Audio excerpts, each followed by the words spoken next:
성부와 성자와 성령의 이름으로.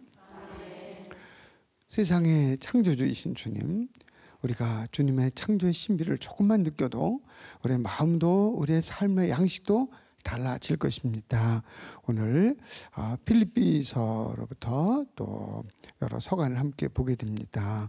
주님께서 바울의 서간을 통해서 우리에게 들려주신 말씀에 귀 기울이고 또 저희가 그 말씀을 깊이 새길 수 있도록 저희 모두에게 주님의 영을 보내주소서. 지혜의 샘이신 주님, 저희를 성부와 성자와 성령의 이름으로 아멘. 반갑습니다. 오늘이 26번째 네 주간이 더 남았습니다. 지난주에 조금 못 마친 에베소서 끝말이에 보면은 그리스도의 몸 2장 맨 앞에부터 나옵니다. 1장 23절에 보면 저자는 이렇게 말합니다. 교회는 그리스도의 몸으로서 모든 면에서 만물을 충만케 하시는 그리스도로 충만해 있습니다. 이제 그리스도를 공부하려면 그래서 에베소 그리스도 이야기니까 그리스도 얘기가 많이 나오니까 그리스도가 누구신지 그리스도의 몸이다. 우리 교회가 교회를 공부할 때 그리스도는 공부할 때 이렇게 하게 되죠. 만일 누가 에베소 저자에게 교회가 무엇이냐고 묻는다면 당연히 우리는 교회는 그리스도의 몸이요 그리스도로 가득 찬 신비체입니다. 몸이라는 건 신비. 그러니까 몸인데 신비체라는 거죠. 그리스도 몸이니까 우리 이런 육체가 아니라 신비체다. 그러니까 그리스도 몸 교회는 믿는 이들이 모여서 함께 주님께 예배하고 주님께 예배하기에 부족한 것은 재타시하고 자기 회개와 더불어 그리고 또 주님께 나아가다가 보니까 나만이 아니라 처져 있는 사람들이 아주 많은 거죠. 그분들을 함께 주님께 인도하는 선교죠. 그리고 또 하다 보니까 당장 하느님 앞에 나가기 전에 먹고 사는 게 너무 힘든 사람들이 있어요. 병들어서 움직이지 못하고 다쳐서 그리고 그 밖에 여러 가지 이유로 그 사람들에게는 또 우리가 자선을 베푸는. 그래서 마태복음 6장에 보면 자선에 대한 이야기가 나오고 자선할 때 남이 모르게 살짝 해라. 기도할 때도 남 모르게 해라. 자선할 때 또 단식할 때도 남 모르게 하라. 그러니까 아주 우리 그리스도인의 덕목이 나와요. 항상 조금씩 좀 덜 먹으려고 하고 마음껏 먹고 그런 게 아니라 조금씩은 어떤 때는 물론 이제 뭐 잔치할 때도 있지만은 그래서 남들을 위해서 자선한 또 자기가 또 그렇게 하기 위해서 좀 단식하고 기도하고 뭐 안 될 때는 또 잘 될 때는 감사한 마음으로 무슨 때가 되면은 우리 사순절에 단식하고 또 대림절에 그렇게 하듯이 단식에 대한 이야기 또 기도에 대한 이야기 아주 좋은 게 이렇게 나오는데 아무튼 여기에 보면 그리스도의 몸이다. 우리는 그러니까 그리스도의 몸이다. 뭐 그리스도께서 몸이다 그러면 그대로 해석하면 이제 좀 이따 보겠지만 한 몇 주 후에 보겠지만 요한묵시록에 나오는 그대로만 숫자나 이런 거 잘못 해석해가지고 의미가 있는 건데 의미가 무슨 뜻인가를 생각하면 하나님의 어린 양 옛날에 그때 옛날 하나님 어린 양 세상에 없애시는 분이시니 이 성체 안에 초대받으는 복되도다. 주님 제 안에 주는 무엇이 합당치 못하고는 한 말씀만 하소 제가 곧 나으리다. 그래가지고 이제 어떤 할머니가 아주 옛날 얘기야 60년대 아주 막 할머니가 울어서 할머니 왜 우냐 그랬더니 고양이가 자기 집 고양이가 죽었다는 거지. 그래서 왜냐하면 천주의 어린 양, 그 어린 양은 이제 천주의 고양새. 옛날에는 천주의 어린 양을 천주의 고양 세상에 이제 없어 고양된 양이라니까 천주의 고양 이렇게 불렀어요. 집에 고양이 죽어서 이게 무슨 구세주인 거 그냥 뭐 그렇게 뭐 생각하는 사람들도 있는 거죠. 어떤지 이게 그 의미를 알아들어야 되는데 참 어떤 데는 의미를 알아듣는 게 서로 그걸 통교한다 그래요. 서로 이렇게 통교하고 서로 이렇게 통하는 것이 어떤 데는 외국말보다 더 어려울 때도 있죠. 그러니까 우리가 되도록이면 마음을 비우면서 이렇게 하면 아주 가까이 다가갈 수 있는데 바울 사도는 어떤 때는 알쏭달쏭한 얘기를 하는데 그리스도의 몸이다. 신비로운 몸이다. 신비체라 그래요. 신비로운 몸이다. 교회니까 보통 몸이 아니에요. 그래서 서로 그런데 그리스도 교회는 그냥 누가 있어요? 회개하고 깨끗한 사람들이 와요? 죄인들이 와요? 회개하고 깨끗한 사람도 오지만 죄인들이 모인 거지. 그러니까 교회에서 어떤 때는 뭐 저래 뭐 저런 사람들이 막 가 있어. 그러면 난 거기 가면 안 되겠다 그래갖고 무슨 뭐 잘못도 여러 가지가 있겠지만은 그러나 그렇게 하지 않고 오히려 거기서 내가 할 일은 이런 사람들에게 모범을 보이고 회개하도록 도움을 주고 그래서 예수님께서는 누구를 불렀어요? 죄인을 불렀지. 죄인을 부른다. 난 죄인을 부르러 왔다. 예수 말씀하셔요. 죄인의 회개를. 그냥 의사에게 필요한 건 병자지 멀쩡한 사람이 아니다. 그와 같이 내가 의사로서 나는 병을 고쳐주러 왔듯이 병자를, 죄인을 부르러 왔다, 이런 말씀하시잖아요, 복음에서. 그러니까 우리 교회는 깨끗한 사람들만 있는 게 아니에요. 다 모여가지고 거기 회개, 중요한 것은 이제 매주, 매달, 매년 조금씩 이제 내가 더 성화되는 거죠. 성화되고 더 남들에게도 모범이 되는, 이렇게 이제 바뀌는 공동체. 그 이제 교회가 교회 공동체라고 말해야 신비체입니다. 서로 노력해야. 뭐 헐뜯고 싸우고 분열되고 막 그러면은 일시적으로 그럴 수 있지만 빨리 그거를 잘 이렇게 치유하고 잘 원인을 분석해서 그렇게 살지 않도록 서로 믿음의 뭐가 되도록, 거기서 무슨 이권 따지고 뭐 혹시나 뭐 이렇게 하면은 아주 곤란해져 버리죠. 그래서 여기 에베소 저자는 교회는 그리스도의 몸이다. 그러니까 우리가 벌써 주님께 가기 전서부터 마음을 비우고, 가정에서도 그냥 부부가 조금 뭐 사이가 안 좋았다 하더라도 그런 상태로가 아니라 이제부터 조금 내가 조금 조그만 애들 보면 그런 거 잘해야죠. 조그만 애들 금방 바뀌어. 뭐 그냥 막 화 싸우다가도 금방 언제 그랬더냐 그러고 부모님한테 혼났고 그다음에 조금만 잘해주면 금방 바뀌어요. 그래서 사실은 우리가 아이들한테 배울 게 많습니다. 저 자신도 금방 순수해져요. 난 저렇게 못하는데 애들 보면 가슴이 찡하게 순수해집니다. 그와 같이 우리가 주님께는 예수님이 늘 말씀하시듯이 어린이들을 방해하지 말아라. 나에게 오도록 놔둬라. 어린이처럼 순수해져야 복음에 뭐 루카 복음에도 나타나고 마테오도 나타나고 순수해져야 마르코에도 나타나고 하느님 나라에 걸맞다. 그러니까 우리가 항상 순수하려고 노력하는, 나는 깨끗하고 남은 더럽다고 생각하면 회개가 안 되죠. 나에게 있는 적은 거라도. 그래서 다른 사람에게 있는 뭐 들보 뭐 그런 얘기도 나오죠. 그래서 하여튼 이렇게 교회는 신비체이다. 그리스도의 몸이다. 그러니까 이제는 내가 그냥 순수 인간끼리만 모인 것이 아니라 그 중심에 그리스도께서 계신다. 눈에 보이지 않지만은 항상 그리스도를 중심으로 해서 이렇게 여기 제단에도 항상 십자가 중심으로 이렇게 돼 있습니다. 그래서 1장 23절에 보면 교회는 그리스도의 몸으로서 모든 면에서 만물을 충만케 하신 그리스도로 충만해 있습니다. 그래서 2장 18절에도 그래서 그분을 통하여, 그리스도를 통하여 우리 양쪽은 이스라엘 민족, 뽑힌 민족과 다른 민족들 상관없이 그 양쪽이 한 성령 안에서, 그리스도를 통하여 성령 안에서 여러 민족과 유다 선택된 민족이 같이 아버지께, 성부께 나가게 되었습니다. 성부, 성자, 성령 다 나옵니다. 2장 18절. 2장 22절에도 여러분도 그리스도 안에서, 그리스도 성자예요. 성령을 통하여, 성령, 또 하느님의 거처로 함께 지어지고 있습니다. 하느님, 성부, 성자, 성부, 성령 같이 이렇게 나옵니다. 옆에서 이제 마무리 짓고, 여기 이거 좀 어지럽게 좀 써놨지만 이런 게 있나 보다 그러시고, 또 조금 알면 재미있어요. 우리 신자분들 중에서 그리스말 아는 분도 소수지만 있습니다. 그리고 공부하는 분도 있어요. 그래서 어떤 때는 가려운 거 좀 긁어드리는 것 좀 되고, 또 이런 거 잘 모르시는 분은 또 한국말 설명해 드리니까 우리말로. 필리피서의 큰 주제는 기쁨입니다. 먼저 주에 그 말씀드렸죠. 기쁨. 고린도 2서의 주제 중에 하나가 기쁨이다. 왜? 화해니까. 화해의 바탕에는 기쁨이, 화해하게 되면 기쁨이, 그 부부간에도 좀 다투다가 아이들 간에도 모자지 간에 뭐 부자지 간에 부녀지 간에 모녀지 간에 뭐 또 동료들끼리 또 아이들 형제 자매들끼리도 뭐 좀 다투고 그러면 잘 조금 해결책이 조금 한꺼번에 100%는 안 되더라. 조금 더 가까워지면 그냥 기쁘지 않습니까? 한잔 하자 말이야. 뭐 이렇게 뭐 식사도 함께 할 수 있고. 그래서 고린도 2서의 큰 주제 중 하나가 기쁨이다. 화해를 통해서 구원에 이르는 기쁨이다. 기뻐하자는 동사와 기뻐하라는 동사와 기쁨이라는 그 명사가 여러 번 나타난다 그러는데, 그 못지않게 신약 전체, 구약도 그렇고 기쁨이라는 말이 제일 많이 나오는 그 서간이 그 양에 비해서 필리피 서간입니다. 신구약에 기쁨이라는 동사나 명사가 이렇게 많이 나올 수가 없어요. 그래서 여기 보면 그리스도인의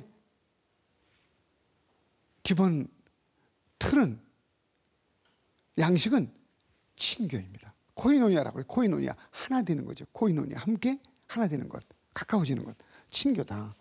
그리스도 안에서. 그렇지만 그냥 인간적으로 무슨 개 모임이나 이런 것처럼 하는 그런 친교가 아니라, 가서 뭐 놀고 그런 뭐 등산 가고 그런 거 아니라, 뭐 그건 따를 수 있지만 그것도 따를 수 있지만 중요한 것은 그리스도 안에서 신앙인들이 모이는 거죠. 그게 친교라고 그래요. 이거를 필리피서의 대주제입니다. 그리스도 안에서 그리스도 신자들이 함께 모이니까 거기는 기쁨이 있는 거죠. 그리스도를 만나니까 미사 아니면 기도 모임이라든가 묵상이라든가 피정이라든가 이건 이렇게. 그리고 이제 조금씩 보죠. 필리핀은 그리스 북동쪽 에게해 내륙에 이렇게 그리스가 이렇게 생겼으면 왼쪽은 아드리아해가 있어요. 아드리아 로마 가깝고 베네치아 가깝죠. 그리고 동쪽에 이렇게 그리스 동쪽으로는 에게해라고 합니다. 거기에 자리 잡은 도시인데 로마 시대에 필리핀 도시는 아주 중요한 도시로 자리 잡았습니다. 2000년 전에 벌써 당시 퇴역한 장성들이 군인들이 그냥 군인으로 복무하면 이제 뭐 받죠. 녹을 받죠. 녹을 다 그걸 모아가지고 거기 가서 집 사고 땅 사고 그래가지고 즐기고 사는 거죠. 그러면 기후나 그렇게 이렇게 좋았나 봐요. 제가 거기 필리핀 몇 번 가봤겠어요? 몸은 못 가보고 마음은 여러 번 가봤습니다. 한 번도 못 가는데 이 나이에 못 갔으니까 앞으로 갈 희망이 없죠. 가고 싶다 그래서 안 가고 싶다 그래서요? 안 가고 싶은 건 가기 싫은 건 아니지만 굳이 뭐 거기 안 가도 뭐 우리 성당에 성모상 앞에 가면 뭐 웬만한 성지 가는 것보다 좋다고 저는 그렇게 생각하고 정말로 아주 기쁘게 이것도 감사하게 우리 용해동 성당 성모상은 참 이뻐요.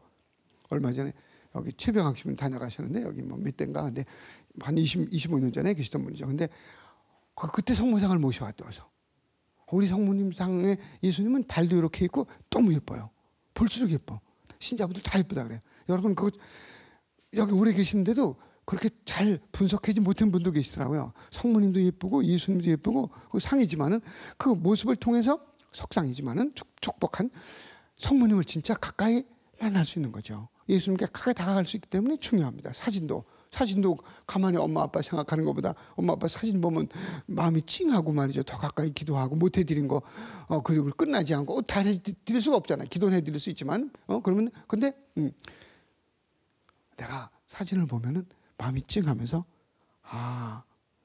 우리 가족 중에 우리 친척 중에 우리 친구 중에 우리 누구 중에 내 제자 중에 내 도움이 필요한 사람이 있구나 하고선 그 엄마 영정을 보고 아버지 영정을 보고 다시 뜻하지 않게 큰 선행을 하고 그래서 그 한 집안이 살아날 수 있는 거죠. 이게 어떤 그 보는 그런 그래서 사진도 중요하지만 이렇게 모셔놓고 십자가 아무것도 없는 것보다 십자가 모셔놓고 또 십자가 어떤 데는 예수님 이렇게 보고 묵상을 더 깊이 할 수 있는 거죠. 바울 사도가 아마 50년에서 52년 디모데와 실라를 동반하고 필리핀으로 떠납니다. 두 번째 전도 여행 때 이로써 필리핀은 바울의 첫 유럽 선교지가 됩니다. 유럽에 제일 먼저 발을 디뎌놓은 데라 필리핀 유럽의 첫 선교지라 그런지 필리핀은 아주 바울 사도가 좋아합니다. 편지 한 곳을 볼까요? 4장 1절을 보면 그러므로 내가 사랑하고 그리워하는 형제 여러분 나의 기쁨이며 화관인 여러분 이렇게 주님 안에서 굳건히 서 있으십시오. 또 1장 8절을 보면 사실 나는 그리스도 예수님의 애정으로 여러분 모두를 몹시 그리워하고 있습니다. 이렇게 따뜻한 표현을 바울 사도가 이 필리핀에서만 합니다. 그러니까 필리핀 첫 번째로 유럽에 거기 많이 가려고 기다렸던 거죠. 아시아에서만 움직이다가 거기 들어오면서 굉장한 감동을 받았나 봐요. 필리핀 교우들한테도 따뜻한 그 교우들이 용현노동 성당 교우들 같았던가 봐요. 아마 그죠? 그래서 필리핀에서 주의 신학은 뭐냐? 기쁨이다. 기쁨. 이 기쁨은 그리스도 안에서 맺어진 신자들과 형제 자매들의 친교다. 2장 1, 2절에 보면 그러므로 여러분이 그리스도 안에서 격려를 받고 사랑에 찬 위로를 받으며 성령 안에서 친교를 나누고 애정과 동정을 나눈다면 뜻을 같이 하고 같은 사랑을 지니고 같은 마음을 같은 생각을 이루어 나의 기쁨을 완전하게 해 주십시오. 아직 바울 사도가 더 욕심이 있어요. 욕심이라는 말은 세속적이라면 더 큰 꿈이 있어요. 뭐냐면 기쁨이 있는데 아직 기쁨이 더 커질 수 있는 기쁨이에요.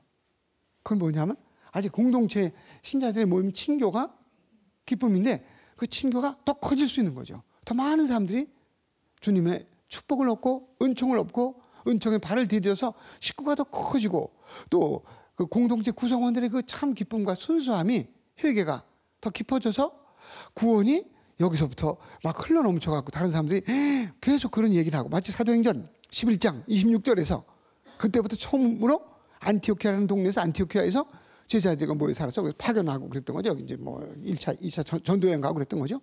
그때부터 처음으로 사람들이, 일부 사람들이 바울이나 바르나바나 베드로나 그 제자들, 그리스도인들을 보고 그리스도인이라고 불렀다. 처음으로 크리스티아노스란 말이 나왔다. 제가 산업행전 하면서 말씀드렸는데 그렇게 되기를 바라는 거죠. 꿈이 커지기를, 기쁨이 커지기를 바란다는 건 그런 의미죠. 바울은 이렇게 확신합니다. 옥에 갇힌 몸으로, 지금 옥에 갇혔어요. 언제 죽음을 맞이하게 될지 모르는 긴박한 처지에서도 바울의 사도는 자신이 전한 복음이 더욱 널리 전파되리라는 확신을 가지고 복음 전파하는 거예요. 복음 전파라는 건 많은 사람들이 구원의 테두리에 들어가도록, 마치 어떻게 보면 조금 과장하면 불이 났어요. 불이 나서 막 불이 막 타요. 그럼 그 안에 사람들이 있어요. 한 사람이 더 끄집어내고 싶은 거지. 구원을 해주고 싶은 거지. 구출해주고 싶은 거지. 그런 마음은 누구에게나 있잖아요. 그러니까 바울 사도는 죄에 물들어서 다 악마의 세계에, 믿지 않는다고도 악마의 세계에 사는 건 아니지만 그래도 세상의 중심으로 살고 싶지 않아요. 보통 사람들이 눈에 보이는 것을 많이 얻고 싶고, 그런데 주님을 만나면 생각이 달라지는 거죠. 영원한 세계에, 그리고 양보할 수 있고 사랑할 수 있고 용서할 수 있고 화해할 수 있고, 이거를 이루어주려고 바울 사도는 조금이라도 더 하고 싶다. 그런, 지금 감옥에 갇혔지만은 거기서도 그런 꿈을 얘기하는 거죠. 옥에 갇힌 몸으로 언제 죽음을 맞이하게 될지 모르는 긴박한 처지에서도 바울 사도는 자신이 전한 복음이 더욱 널리 전파되리라는 확신을 가지고 필리피 교우들에게 그와 함께 기뻐할 것을 강조합니다. 이렇게 썼어요. 제가 17, 18절에 보면 나는 기뻐합니다. 17절에. 그리고는 여러분 모두와 함께 기뻐합니다. 나는 기뻐합니다. 히아이레오. 그냥 속으로 발음해 보시면 히아이레오. 속으로 해봐요. 히아이레오. 히아이레오. 기쁘다. 카라. 카이레오 안 되면 카이레오 그래도 돼요. 근데 카보다는 이제 카이레오. 나는 기뻐합니다. 내가 기뻐한다는 거죠. 영어로 I rejoice. I rejoice. I rejoice. rejoice. 내가 기뻐한다. I rejoice. 응? 내가 기뻐한다. 그죠? rejoice. 기뻐하다. 카이레오. 카이. 그리고 요게 카야. 카. 이건 그러니까 카이레오. 나는 기뻐합니다. 카이. 그리고 쉰 카이레오. 쉰이 붙어. 쉰. 그러면 함께 기뻐한다는 거죠. 더불어 기뻐한다. 같이 기뻐한다. 그런 뜻입니다. 그러니까 번역이 세 가지 가능해요. 함께 기뻐합니다. 더불어 기뻐합니다. 같이 기뻐합니다. 쉰 카이레오. 그거 똑같잖아요. 글씨는 쉰 카이레오. 함께 기뻐합니다. 파신 휘민. 파신 모두와 휘민. 여러분 모두와 더불어. 여러분 모두와 함께. 여러분 모두와 같이. 여러분 모두와 같은 마음으로까지 번역이 돼요. 나는 기뻐합니다. 여러분 모두와 같이 기뻐합니다. 왜? 내가 그리스도를 믿게 되었고 사람들이 모여오고 복음을 전하고 그래서 구원에 이르게 되고 하나님을 알게 되고 사는 목적, 태어난 목적을 알게 되니까 이 소간이 복음 못지않게 깊어 들어갑니다. 아주 한 문 한 문장이 조금씩 하다 보면 지금 이제 짧은 시간 막 해나가려니까 조금 바쁘지. 더 천천히 하면 밥 안 잡수셔도 배부르시고 소화 안 되시는 분들은 두 그릇 잡수셔도 소화가 퍽퍽 되고 그게 됩니다. 이게. 다른 데서는 얻지 못하는 축복을 얻는 거죠. 막 그냥 뭐 무슨 요즘에 어디다가 뭐 어떤 사람 막 가다가 뭐 확진자가 막 나오고 어떤 사람은 그 만족이 없으니까 밤에 뭐 세 군데 네 중에 그 클럽인가 어디 갔는데 클럽에 가면 붙어가지고 그냥 쭉 군데 가서 막 우리 같이 나이 많은 사람 안 들여보내준다 그랬는데 그냥 가가지고 그 만족이 없는 거예요. 허덕지고 또 딴 데 가고 또 딴 데 가고. 그렇게 불편하게 그럴 필요가 없어요. 병 걸려가면서 걸릴 수도 있고 걸릴 가능성도 있고. 근데 우리는 믿는, 그러니까 저는 행복한 게 다른 것보다도 그냥 이 말씀 하나만 봐도 여기서 물론 소화가 아주 안 될 때는 병원에 가지만은 웬만하면 그냥 소화가 잘 돼. 이런 말씀을 이렇게 이 조그만 머리로 기적이 다른 데서 가냐 여기서 일어난다니까. 여기서 이게 어떻게 이걸 가지고 그냥 그 그리스말 해석을 하고 이게 어떻게 또 많이 잊어먹었지만 그래서 살아남아가고 톡톡 튀어나오니까 이 안에 여러분은 각자 안에 그런 그 기적 메이커가 미라클 메이커가 다 있어요. 이 안에 눈도 껌뻑껌뻑 되고 뭐 구역에다가 한두 번씩 오시라 할 때 이렇게 막 오셔가지고 그것도 그 기적 같은 거예요. 그죠? 그 다음에 이걸로 또 바울 사도가 이걸 만족하지 않으죠. 내가 기뻐합니다. 나는 여러분과 더불어 기뻐합니다. 여러분 모두와 더불어. 그리고 또 아직 부족했어요. 분이 안 찼어요. 그러니까 또 이렇게 말해요. 여러분도 이게 이거 마찬가지로 그 말이에요. 마찬가지로 그와 같이 뭐 똑같이 이거 번역해도 돼요. 토데 아우터 그와 같이 그와 똑같이 그 말이에요. 그와 같이 카이 휘메이스 여러분 또한 여러분도 하이레트 명령형이에요. 그냥 기뻐하십시오. 기뻐하십시오. 명령형이에요. 기뻐하십시오. 하이레트 여러분도 이와 같이 내가 기뻐하는 것처럼 그렇게 기뻐하십시오. 그리고 또 여기서 또 아직까지 이게 좀 속이 덜 찼어. 그래가지고 카이. 그리고 신 카이랬대요. 신이 붙어서 똑같이 아니야. 함께 더불어 같이. 뭐해? 이건 나와 함께. 나와 함께 또 나와 같이 나와 더불어 기뻐해 주십시오. 기뻐하십시오. 나는 기뻐합니다. 여러분 모두 함께 기뻐합니다. 그래 내가 기뻐해. 너 기뻐해. 그래서 안 된다는 거죠. 여러분도 그와 같이 기뻐하십시오. 내가 기뻐하는 것처럼 같이 기뻐하십시오. 그리스도께서 살아나시고 우리 가운데 계십니다. 우리가 그분을 중심으로 하나가 되어가고 있습니다. 이 얘기하는 거예요. 내가 지금 감옥에 있지만 그러니까 여러분도 함께 기뻐해 주십시오. 기가 막혀요. 이것만 갖고도 신약 전체 주님의 부활, 죽음과 부활 전체가 여기서 요약이 되는 것 같아요. 그래서 제가 굳이 그리스말을 또 재밌잖아요. 똑같은 걸 지금 뭐 거의 반복되잖아요.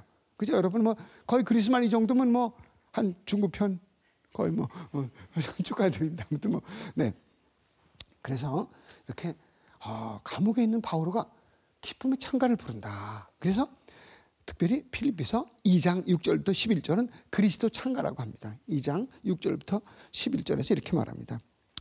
그분께서는 필립비서 2장 6절부터 11절 굉장히 좋은 찬가예요. 신약 전체에서 그리스도 찬가 중에 바울 사도가 뭐 이걸 무슨 시인처럼 팍 지어서 놓은 건 아니겠고 적어도 교회 안에 내려오던 거를 여기다 정리해 놓지 않았나 뭐 학자들은 그렇게 봅니다. 교회에서 부르던 노래죠 말이죠. 그걸 누가 성가로 딱 정리해 놓은 거죠. 그분께서는 하느님의 모습을 지니셨지만 예수 그리스도께서 하느님의 모습을 지니셨지만 하느님과 같음을 당연한 것을 여기지 않으시고 하늘에만 계시려고 그러지 않고 인간이 돼서 세상에 오셨다. 이게 신비죠. 기적이에요. 기적 중에 기적이죠.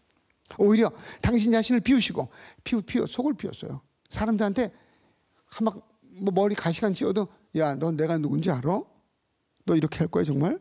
뭐 이렇게 하지 않으시고 말거나 그냥 빌라도가 진리가 뭐예요? 난 진리를 증언하러 세상에 왔다. 진리가 뭐예요? 그래도 내가 진리 생명이라고 요한복음 14장 6절에서 말씀하시는데도 빌라도 진리가 뭐예요? 빌라도가 막 자는 척하니까 그냥 예수님은 내가 미리 다 말하는데 이런 사람한테 어떻게 설명을 해 그걸 여기 보면 알지 이게 진리인데 그러고 가만히 참 이게 말이 그렇지. 이게 하느님이 세상에 오셔서 이렇게 인간에게 학대 받으시고 박해 받으시고 십자가에 돌아가실 때까지 아무 말도 안 하시고 기도하셔. 시편 23편 엘로이 엘로이 레마 사박타니 시편 22편 그 노래 부르셨어요. 그게 뭐예요? 저의 하나님 어찌하여 저를 버리셨습니까? 엘로이 엘로이 레마 사박타니 낮에 당신을 부르도 소식이 없고 밤에 외쳐봐도 아무 소식도 없으십니다. 어찌하면 좋습니까? 그렇지만 당신께서는 이렇게 의인들을 내버려 두지 않고 기도하는 사람에게 항상 답을 해주시고 축복해 주시는 분이십니다. 이런 그 시편 22편 기도가 쫙 나오는 것 중에 맨 앞에 1절을 쫙 하신 거예요. 그리고 목마르다. 그러면 내가 할 일을 다 이뤘다. 요한복음 19장에서 같으면은 그죠? 이런 건 신비가 하느님이 사람도 조금만 너무 화나 못 참는데 끝까지 막 기도하시잖아요. 올리브 동산에서 언제 우리가 한번 다 봤지만 아버지 내가 꼭 죽어야 돼. 이게 참 이것도 신비죠. 어떻게 하느님하고 성자하고 얘기를 내가 이렇게 비천에 꼭 죽어야 됩니까? 올리브 동산에서 갈바리 동산이라고 돼요. 갈바리아 올리브 동산 거기서 막 조금 이따 잡혀서 돌아가실 거 생각하니까 한 1, 2일이지만 이게 어떻게 좀 피할 길이 있으면 좀 안 죽으면 안 되겠습니까? 그러니까 하느님이 대답도 안 하셔. 아버지가 그러니까 기도하다가 아무것도 없으니까 이게 아버지 뜻이라면 아버지 뜻대로 하십시오. 죽겠습니다. 그 십자가에 돌아가실 때까지 아무런 너무너무 고통스럽게 그러면 그러니까 그거 얼마 전에 어떤 아이가 둘이 막 다투더라고요. 조그만 애가. 근데 그 할머니가 차 타고 와서 이거 보라고 예수님 거 순한 걸 보여줬어요. 그냥 벌써 봤던 거지 한두 번. 보더니 즉시 시몬 할아버지 잘하니까 얘들은 왜 아니죠. 이분 예수님은 왜 이렇게 아무 말도 안 하셔요? 얻어맞고 아까도 또 얻어맞고 그래서 사람들은 이렇게 많이 때려요. 왜? 넘어졌는데 일어나셨어요. 3번이나 넘어지신 거 아니야? 이러면서 엎어지셨다 그러던가 뭐라 그러면서 벌써 그러면서 서로 다투다가 싹 바뀌었어. 어른이고 아이들이고 그 사순절 또는 예수님 십자가 이거 생각하면 여기 그겁니다. 그건 신비예요. 그러니까 이렇게 노래로 하는 거예요. 그냥 어떻게 말을 할 수가 없어요. 말로. 오히려 당신 자신을 비우시고 종의 모습을 취하시고 사람과 같이 되셨습니다. 사람이 됐지 사람과 같이 난 것보다는 사실은 이렇게 여느 사람처럼 나타나 당신 자신을 낮추시어 죽음의 이르기까지 십자가 죽음의 이르기까지 순종하셨습니다. 마지막까지 하나님의 뜻에 따라서 살도록 우리는 뭐 하다가도 잘 안 되면 하다가도 이거 못하겠다 그러잖아요. 그죠? 근데 예수님 마지막까지. 그러므로 하나님께서도 그분을 들어 높이시고 자신을 낮추시니까 들어 높이시고 모든 이름 위에 뛰어난 이름을 그분께 주셔서 현양되셨다 그러죠. 들어 높이셔도 현양. 그래야 예수님의 이름 앞에 하늘과 땅 위와 땅 아래에 있는 자들이 다 무릎을 꿇고 한번 고통당하시면 십자가에 죽고 부활하신 다음에는 모두가 다 만물의 전체 영도자로서 만물의 주제자로서 우뚝 서 계신다. 그래서 그리스도는 우리 예수 그리스도는 하늘과 땅에 있는 모든 존재가 무릎을 꿇고 이제는 역사적으로 한번 지나간 거고 그분의 죽음과 부활은 계속 유효한 거죠. 그리고 모든 백성이 모두가 세상에 있는 우한, 폐렴, 바이러스까지도 걔들은 뭐가 모르니까 그렇게 못하겠지만 예수 그리스도는 주님이시라고 모두 고백하며 하느님 아버지께 영광을 드리게 하셨습니다. 다 이렇게 그분이 현양되셔서 우리 모두가 무릎을 꿇고 그분께 경배한다. 근데 우한, 폐렴, 바이러스는 왜 다른 건 다 경배하는데 왜 못하죠? 개나 돼지나 이런 건 못하지. 하느님 뭔지 모르잖아요. 세례를 받나 교리를 못 배우잖아요. 그러니까 우리가 조심해야 된다고. 우리가 어떤 나라는 그게 뭐 그냥 저절로 면역이 생길 때 죄 죽지 그러면 10%씩 막 죽는데 걔들은 우리가 이겨내야지. 걔들이 우리를 순명하고 얘들이 회개할 때 기다리다가는 죄 죽는 거죠. 우한 폐렴 이게 무서워. 근데 한국은 참 그걸 잘하고 있어. 우리는 참 지혜로워요. 한국 사람들이 지혜로워. 조그만 땅에서 그냥 세계를 그냥 딴 나라가 못하는 걸 하는 거예요. 자, 그리고 이렇게 이게 큰 주제다라는 말씀을 드리고 또 바울의 의화론이 나옵니다. 필리피서는 조그만데 의화론. 이거 하나가 주제고 또 하나가 의화론, 의화.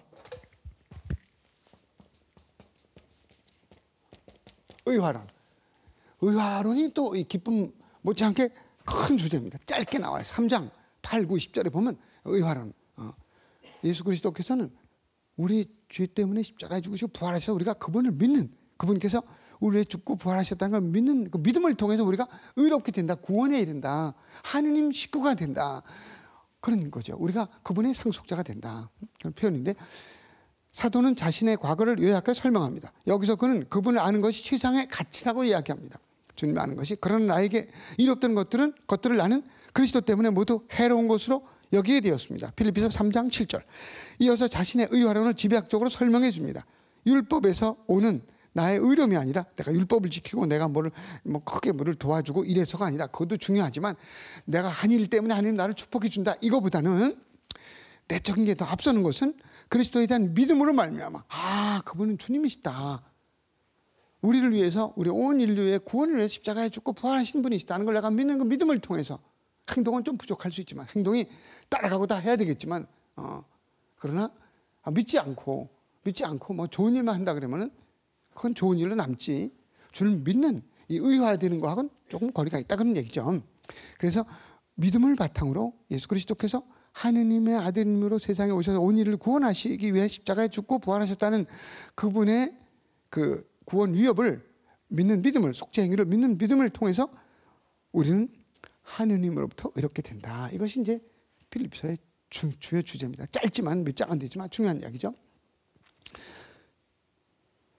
숨 한번 쉬시고 이제 골로새서 한번 보자. 골로새서는 에베소와 마찬가지로 사도 바울가 감옥에 갇혀 있을 때 골로새 교우들에게 보낸 편지입니다. 골로새 여기 이렇게 나와요. 4장 3절에 보면 말씀을 전할 수 있는 문을 하나님께서 열어주시어 우리가 그리스도의 신비를 말할 수 있도록 우리를 위해서도 기도해 주십시오. 나는 그 신비를 위해 지금 갇혀 있습니다. 그러니까 필립비서, 에베소서, 골로새서 이거는 다 옥중서가 아니에요. 필레몬서도 옥중서가 아니고 그래서 갇혀 있습니다. 신비를 위해서. 신비는 십자가에 죽고 부활하시고 인류 구원의 천지 창조주 하나님께서 인간으로 오셨다는 그 신비, 강생의 신비와 죽음과 부활의 신비죠. 그 그리스도의 신비라고 그래요. 그래서 토 미스테리온, 토 크리스토라 그래요. 토 미스테리온. 영어로 미스터리라 그래요. 미스터리. 그 미스터리라는 것은 이렇게 그리스 말에서 나온 거 그리스 말에서 미스테리온, 미스터리라고 영어로 미스터리. 그 신비란 말, 신비. 미스테리온에서 미스테리온. 이 신비는 예수 그리스도를 아는 것도 신비고 사실 세상에 웬만큼 신비 아닌 게 별로 없어요. 정말 아주 신비. 또 뜻도 폭도 넓고. 미스테리온 투 크리스도. 여기다 투 크리스도. 그리스도의 신비다. 신비 중에서 최고의 신비가 그 개똥벌레인가? 개똥벌레인가? 이렇게 왜 이렇게 갖고 막 이렇게 뒤로 가서 뭐 싸는 게 개똥벌레예요? 개똥벌레. 개똥벌레도 신기롭잖아요. 자기보다 몇 배 되는 거 이렇게 갖고 하는 거. 그렇지만 뭐 그런 것들은 이제 신기한 거고, 신기한 거라고 볼 수 있고, 최고의 신비는 미스테리온 투 크리스도. 투 크리스도. 그리스도의 신비입니다. 그리스도를 아는 신비예요. 그리스도가 누구신지. 그분이 또 세상에 오셔서 사람이 되시고 십자가에 죽으시고 부활하셨다. 인간의 머리는 이해할 수가 없어요. 그러니까 영적으로 성령을 받는다 그래요. 성령을 통해서 깨닫는 거죠. 거기에 도달하면 벌써 신적 인간이 되는 거죠. 그 세례 성사 때 많은 사람들이 오고 부인이 받아도 남편이 신자가 아닌데도 같이 와가지고 축하해주고 하는 게 애들 천영성체 때 천성체는 이제 세례 받아갖고 이제 주님을 모시는 첫 번째 하는 영성체지만은 또 세례 성사 유아 세례고 사람들이 막 오는 거에 너무 당연한 거죠. 우리가 아주 신비 속으로 들어가는 거죠. 아직 걔는 못 깨닫지만 우리가 깨닫도록 이미 벌써 하나님의 자녀로 태어나도록 해주는 거죠. 세례 성사. 골로새서 수신인들은 에게 동쪽에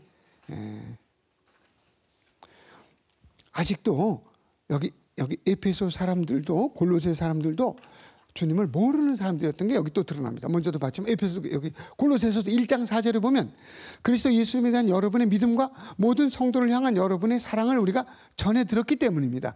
그게 에페소에서 나와요. 골로새서도 비슷해요. 그러니까 여기 다 못 가봤어요, 바울 사도가. 그러니까 우리도 어떻게 보면 모든 걸 다 가려 그리고 다 한번 맛보려 그럴 필요는 없어요. 몇 가지를 통해서 아는 거지. 깨닫는 거. 한두 가지한테 얘기 들어보면 진실이 다 아는 거지. 다 애들한테 그냥 뭐 다라고 막 혼내주려고 그럴 필요 없어요. 어떤 애들 그랬어? 어려워? 그러면 조금만 기다려줄게 이러면서 격려해주고 아이들에게 새로운 길을 제시해주는 게 중요하죠. 그런 얘기 쭉 지나가고 골로새 공동체에 문제가 생겨서 편지를 써요. 또 무슨 문제가 생겼냐면 그리스도를 우주와 관련지어가지고 해석하려는 이단이 생겨요. 항상 이단이 생겨요. 엉뚱한 게 문제야. 항상 우리나라 좋은 게 있으면 짝퉁이면 짝퉁이. 우리 한국 인삼이 좋은데 중국산 짝퉁이 아주 똑같이 케이스도 만들어가지고 그냥 효력도 떨어지고 그런 게 많다는 거예요. 미국에. 그러면 우리 가치가 브랜드가 떨어지는 거죠. 이게 문제지. 그러니까 그리스도교가 참으로 깔끔하게 이렇게 잘 나가면 되는데 별별 이단이 막 생겨가지고 헷갈리게 만드는 거죠. 십자가 밑에다가. 그리스도를 우주와 연관시켜 해석하려는 이단들이 생겨나 문제를 일으킵니다. 사도는 이러한 이단 설교가들의 위험을 막기 위해서 편지를 씁니다. 여기 보면 2장 18절 골로새서 2장 18절에 거짓 겸손과 천사 숭배를 즐기는 자는 아무도 여러분을 실격시키지 못하게 하십시오. 근데 천사를 막 숭배. 예수님 십자가에 돌아가시고 이게 좀 그렇잖아. 돌아가시고 보이지도 않고 뭐 믿다고 그랬는데 뭐 십자가에 돌아가시고 뭐 그 살아계실 때는 뭐 여러 가지 얘기를 전해 듣지만 뭐 빵도 많게 하고 병조 고쳐주고 중병자인데 지금 뭐 예수님 뭐 그냥 그러는 거예요. 그러니까 예수님보다 천사가 자꾸 천사 숭배가 나중에 묵시록 가면서 또 나타납니다. 천사를 막 숭배하는 또 거짓 겸손 이런 것들이 막 나타났다. 그래서 그들에게 빠지지 말아라. 그런 자는 자기가 본 환시에 빠진 나머지 현세적 생각으로 까닭 없이 우쭐거립니다. 또 2장 8절에 보면 아무도 사람을 속이는 헛된 철학으로 여러분을 사로잡지 못하게 하십시오. 헛된 철학, 필로소피아란 말이 신약에 한 번 나와요. 필로소피아, 철학이란 말이 한 번 나옵니다. 필로소피아. 근데 그게 필로소피아가 이렇게 필로소피아 이게 한 번 나오는데 근데 이게 진짜 철학을 말하는 게 아니라 이상한 궤변을 말해. 궤변 여기선 한 번 신약에 나오는데 그래서 뭐냐면 여기서 철학, 헛된 철학이라는 건 물과 흙과 공기, 불 이런 걸 신으로 생각하는 거예요. 그런 잡신이죠, 맞죠? 그리고 그리스도 창가가 또 멋있어요. 필립비서 조금 아까 본 필립비서 1장 6절부터 2장 필립비서 2장 6절부터 11절에 나온 그리스도 창가에 못지않게 여기 골로새서 1장 15절부터 20절에 창가가 나옵니다. 여기 이렇게 시작해요. 골로새서 1장 15절에 그분은 보이지 않는 하느님의 모상이시며 모든 피조물의 맞이이십니다. 만물이 그분 안에서 창조되었기 때문입니다. 창조에 대한 예수 그리스도 창가가 이렇게 펼쳐집니다. 사도는 바울 사도는 여기서 바울 사도의 후계자나 제자나 누가 이걸 쓴 사람은 천사 숭배가 많아요. 까딱한 그런데 빠지기 쉬워요. 눈에 안 보이고 뭐 그럴듯하게 보이니까. 천사 숭배, 잡신 공격, 나아가 갖가지 세상 규정에 얽매여 살게 하는 이단의 등장으로 혼란스러워하던 교우들을 올바른 길로 인도하려고 했습니다. 이단의 세력을 흔들리는 교우들을 진리이신 그리스도께로 인도하고자 서간을 집필합니다. 바로 그것이 골로새서다. 2장 12절에 보면 여러분은 세례 때 그리스도와 함께 묻혔고, 그렇죠? 그리스도와 함께 죽고 그리스도와 함께 이제 부활한 거죠. 그리스도의 사람이 된 거죠. 하나님의 자녀가 되었어요. 그리스도를 죽은 이들 가운데서 일으키신 하나님의 능력에 대한 믿음으로 그리스도 안에서 그분과 함께 되살아났습니다. 부활하게 되었다. 그러니까 이제 그리스도를 중심으로 살아야 되는데 이제 뭐 다르게 사니까 이제 거기다 이야기가 나오고. 또 숨 한 번 쉬고 이제 데살로니가 1서로 가보자고요. 데살로니가 1서는 신약 전체에서 가장 오래된 문헌입니다. 신약 전체에서 데살로니가 1서가 제일 먼저 쓰여졌어요. 물론 신약에 나오는 내용이 그런 건 아닙니다. 신약에 나오는 내용은 마테오, 마르코, 루카, 요한복음에 나오는, 특별히 공간 마테오, 마르코, 루카에 나오는 순환기라든가 또 무슨 빵의 기적이라든가 성체 성사 설정 이야기라든가 뭐 이런 것들이 가장 오래된 거죠. 더 오래됐죠. 그러나 신약이 쓰여진 것, 신약 중에서 마테오, 마르코, 루카는 70년, 뭐 69, 70년, 80년, 90년 이때 쓰여졌어요. 복음서는. 근데 데살로니가 1서는 벌써 그거보다 한 30년 먼저 50년대 초에 쓰여진 거죠. 50년, 51년. 아주 빨리 쓰여졌어요. 그래서 역사적인 가치가 있는 것이 데살로니가 1서입니다. 가장 오래되었다. 오래된 건 항상 가치가 좀 있잖아요. 그죠? 김치 너무 오래되면 물론 뭐 시니까 그런 건 아니지만은 복음을 전하는 사도와 듣는 이들의 자세. 이거 어디 가면 이거 얼마나 된 거냐고 물어보잖아요. 이거 1000년 됐나? 이 기원전 1000년 전에 생긴 거냐? 이렇게 보듯이 그런 의미가 있다. 여기 데살로니가 1서 2장 9절에 보면 복음을 전하는 사람의 모습이 나와요. 우리가 봉사자로서 취할 자세죠. 우리는 여러분 가운데 누구에게도 피해를 끼치지 않으려고 밤낮으로 일하면서 하느님의 복음을 여러분에게 선포하였습니다. 2장 9절. 저도 그렇게 살면 좋겠어요. 바울 사도와 모범을 보이네요. 그리고는 이어서 2장 13절에 보면 복음을 듣는, 바울 사도의 복음 선포를 듣는 사람들의 자세, 우리 신자들의 모습이 나옵니다. 이렇게 우리는 또한 끊임없이 하느님께 감사를 드립니다. 우리가 전하는 하나님 말씀을 들을 때 여러분이 그것을 사람의 말로 받아들이지 않고 사실 그대로 하나님 말씀으로 받아들였기 때문입니다. 우리가 그 사도들의 이야기를 어떤 분이 강론할 때 이렇게 얘기를 듣고 제가 우리 보좌 시모님 도미니코 최희성 도미니코 시모님 강론하실 때 같이 공동미사 집전할 때 가만히 그 말씀을 듣고 기울일 때는 제가 겸손하고 제 아주 품격이 제대로 갖춰진 거예요. 근데 보좌 시모님 경험도 없는데 무슨 얘기를 하나 이런 생각이 들어간다면 이거는 제 정신이 아닌 거죠. 그 득이 없는 거예요. 그와 같이 이렇게 듣는 이들의 자세와 복음을 전하는 자세 2장에 나와 있습니다. 주요 신학은 재림에 대한 이야기, 재림. 또 재림에 대해서 4장에도 나오고 뭐 곳곳에 나오지만 4장 13절에 보면 이렇게 죽은 이들의 문제를 여러분도 알기 바랍니다. 그래야 희망을 가지지 못하는 다른 사람들처럼 슬퍼하지 말라는 것입니다. 죽음을 앞두고 그리고 불안해하지 말라 그래요. 그리스도께서는 우리가 살아있든지 죽어있든지 당신과 함께 살게 하시려고 우리를 위해 돌아가셨습니다. 그러므로 여러분이 이미 하고 있는 그대로 서로 격려하고 저마다 남이 성장할 수 있도록 도와주십시오. 5장 10절 11절 서로 도와주라는 거죠. 서로 그냥 뭐 자기만 생각하지 말고. 그 다음에 데살로니가서의 공중재림이에요. 공중재림. 이거 한번 읽어보자고요. 흔히 사람들이 공중재림이라고 부르는 휴거한다. 휴거라면 한문으로 한자로. 구절은 다음과 같습니다. 명령의 외침과 4장 16, 17절 데살로니가 1서 4장 16, 17절에 보면 명령의 외침과 대천사의 목소리와 하느님 나팔 소리가 울리면 주님께서 친히 하늘에서 내려오실 것입니다. 그러면 먼저 그리스도 안에서 죽은 이들이 다시 살아나고 다음으로 그때까지 살아남아 있게 될 우리 산이들이 그들과 함께 구름 속으로 들어 올라가고 공중에서 주님을 맞이할 것입니다. 이렇게 우리는 늘 주님과 함께 있을 것입니다. 이제 대천사가 어떤 대천사가 누구죠? 미카엘, 라파엘, 가브리엘 누구예요? 가만히 계시면 돼. 몰라. 그럼 중요하지 않아요. 뭐 그렇다는 얘기지 뭐 천사가 근데 그 중에서 누가 제일 그래도 생각에 나팔을 먼저 부를 것 같아요? 그렇지 가만히 계시면 되지. 나팔 뭔 나팔 불어? 천사가 나팔이 어디 있어요? 천사가 하늘에 손도 아무것도 없는데 천사가 형체가 없는데 나팔 어떻게 불겠어요? 사람이 나팔 부는 거지. 그러니까 이건 다 상징적으로 이렇게 하는 얘기예요. 천사를 의인화시켜서 하늘에 일어날 일을 종말에 일어날 일을 이렇게 꿈꾸면서 이제 그려보는 거죠. 그게 중요하지. 근데 그걸 진짜 이렇게 역사적으로 해석해 갖고 신천지나 이상한 데 가서는 이렇게 문제를 일으키는 거죠. 또 거기 빠져 들어가는 사람도 조금 정신을 차려야죠. 이건 뭐냐? 유다교 묵시문학에서 사용하던 표상이에요. 상징을 사용했어요. 상징. 뭐 뿔이 이제 묵시록에 가서 좀 이따 보겠지만 뿔이 7개래. 눈이 7개래요. 그게 어디 나와요? 요한묵시록 5장 6절에 이제 찾아봐야 돼. 몇 주 있다가 볼 텐데 묵시록 5장 6절에 보면 살해당한 어린 양 같은 분이 있대. 어린 양이라고 딱 그러지 않아. 어린 양 같은 누가래. 어린 양 같으니까 어린 양이 아니야. 어린 양일 수 있는 거예요. 그냥 어린 양 같이 보이는 거예요. 딱 어린 양이 그 정도는 아니야. 어린 양이면 뿔이 7개 있다고? 뿔이는 7개 있으면 어떻게 돼요? 어린 양이? 또 눈도 7개 있으면 어떻게 돼요? 눈이 7개? 완전 기형이지. 정상이 아니지. 정상이 아니지. 근데 어린 양 같은, 그러니까 같은, 이제 그게 이제 아주 구멍이에요. 같은 뭔가 좀 설명하려고 하는 거예요. 시도하는 거예요, 뭔가를. 근데 뿔이 7개, 눈이 7개다. 살해당한 어린 양 같은데 그분이 이제 등장한 거예요. 예수 그리스도를 얘기하는 거예요. 요한복시록 5장 6절입니다.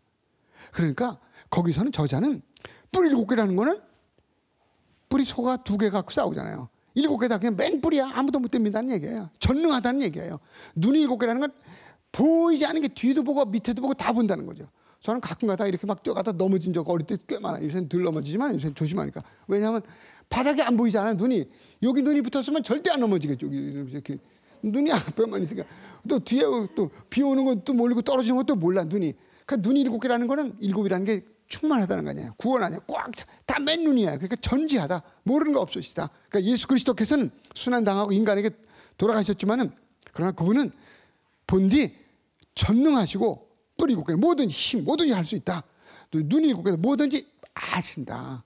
뭐든지 전능하신 하나님. 그래서 어떤 학자들이 그렇게 말하는데 너무 멋있어요. 그런 학자들 그냥 우리 저 가르쳐준 교수님도 신약 구약 전체에서 예수 그리스도가 누구신지 가장 짧고 가장 명확하게 수로로 설명을 한 문장이 바로 요한묵시록 5장 6절이다. 예수 그리스도론이에요. 그러면 그리스도가 누군지를 말하는 걸 그리스도론이라고 불러요. 그리스도로지. 그리스도가 누군지 가장 짧고 명확하게 설명한 문장이 요한묵시록 5장 6절이라고 말합니다. 그렇게 이걸 알아들어야 돼. 이렇게.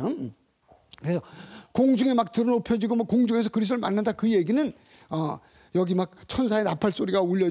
천사 나팔 이런 거요. 세상 종말이 올 때 이런 구름 뭐 이런 거는 옛날에 하느님께서 나타나시는 장면을 그런 표상, 그런 그림 같은 걸 써서 설명했던 겁니다. 이제 그런 때가 오면 그런 얘기예요. 진짜 우리가 이렇게 올라가지고 공중에 가서 춥지 저녁에는 어떻게 할까요? 막 담요 갖다 덮어야 되고 뭐 그렇잖아요. 진짜 그런 게 아니고 상징적으로. 그래서 그리스도와 함께 머물러 있게 된다. 그냥 우리 옛날에 얼마나 부러워했어. 비행기가 없던 시대에. 지금 뭐 공중에 머물러 있다면 이상하지만 옛날에 구름 속에 이렇게 구름 있고 그런 데 가서 그리스도를 만나고 거기 머물러 있다. 그리스도 함께 있겠다 그러면 얼마나 부러워. 지금 비행기 이런 게 다니니까 지금 시대에 있으면 이게 이렇게 안 쓰여지지. 다르게 되겠죠.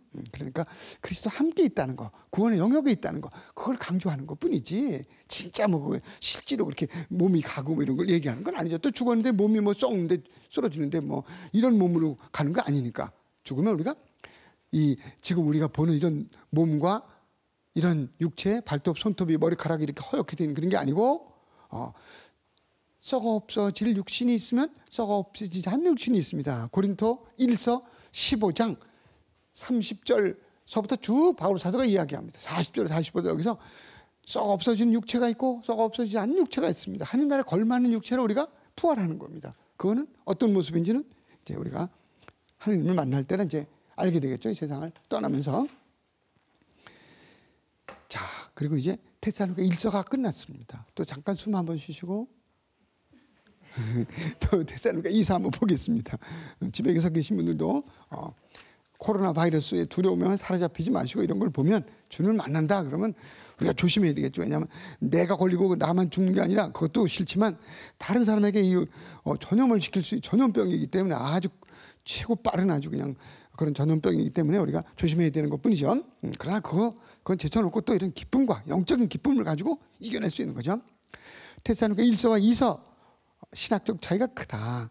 1서는 세상이 곧 종말 곧 주님이 오신다. 도둑처럼 오신다. 막 그랬지만 테살로니가 2서를 쓰는 목적은 세상이 정말 온다 그래가지고 사람들이 딱 막 게을러지고 그러니까 그러지 말고 이렇게 예를 들면 남의 일에 참견하지 말고 무질서하게 살지 말고 주님께서 오실 때 오시더라도 기다리고 하는 일에 충실하라. 그런 얘기입니다. 우리 모두를 정상적인 생활로 이끌어주는 것이 테살로니가 2서입니다. 바울 사도가 이제 주님께서 곧 오신다 그러니까 진짜 그냥 막 곧 오는 줄 알고 일도 안 하고 뭐 곧 오실 텐데 이런 사람들이 생겨나니까 바로 잡아주기 위해서 테살로니가 2서의 내용이 나옵니다.